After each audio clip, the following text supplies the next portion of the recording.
Chers amis, bonjour. Heureux de vous retrouver ce vendredi de la 4e semaine du temps de Carême. Nous méditerons l'évangile de Jésus-Christ selon Saint Jean. En ce temps-là, Jésus parcourait la Galilée. Il ne voulait pas parcourir la Judée, car les Juifs cherchaient à le tuer.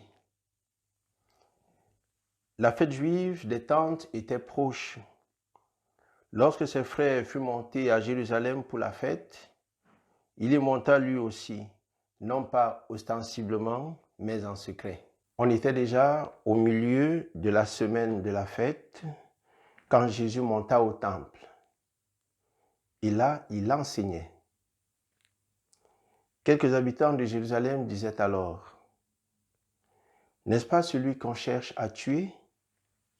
Le voilà qui parle ouvertement et personne ne lui dit rien. Nos chefs auraient-ils vraiment reconnu que c'est lui le Christ?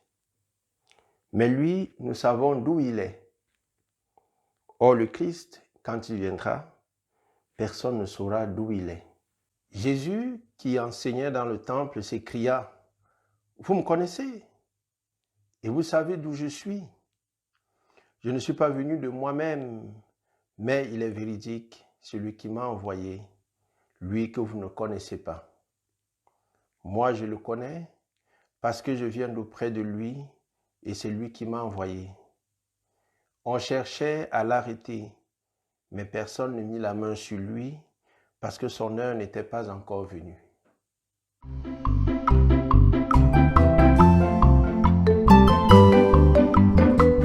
Les membres de la famille de Jésus lui tiennent un langage empreint d'aigreur. Ils accusent Jésus de timidité et d'amour de la vaine gloire.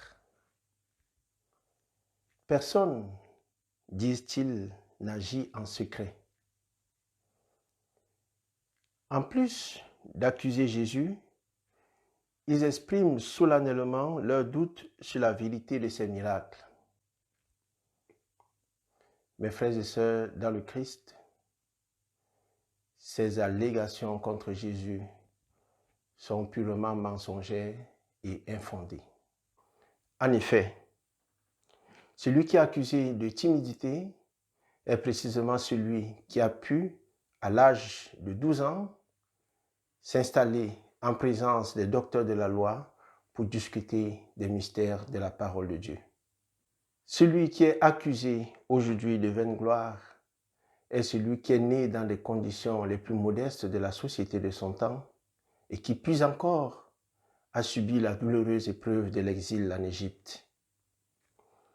Celui dont on contexte aujourd'hui la vérité de ces miracles est précisément celui qui, aux noces de Cana, a transformé l'eau en vin.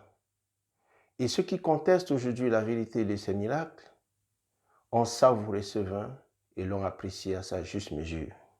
Face à ces allégations mensongères et infondées, Jésus oppose une réponse pédagogique et sincère. « Mon temps n'est pas encore venu.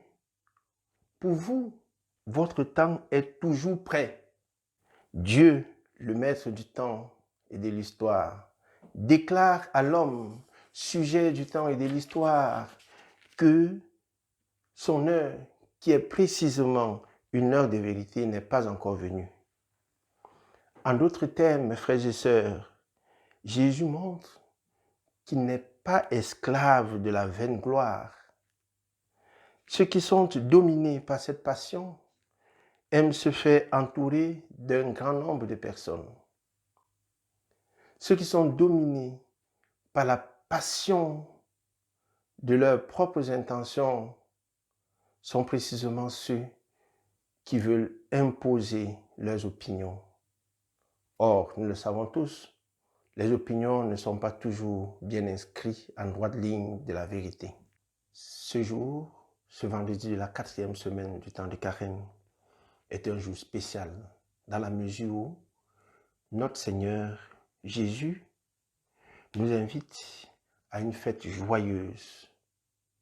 Pas une fête joyeuse immédiate, mais une fête joyeuse éternelle et sans travail. Une fête sereine et sans nuages. Quelle aubaine, quel bonheur. Voilà les premiers pas de l'annonce du contenu de la Pâque vers laquelle nous sommes tous entraînés. Prions notre Seigneur de raviver en nous le désir de savourer les délices et les grâces de la fête pascale qui approche. Amen. Bonne journée et à nous revoir. À demain.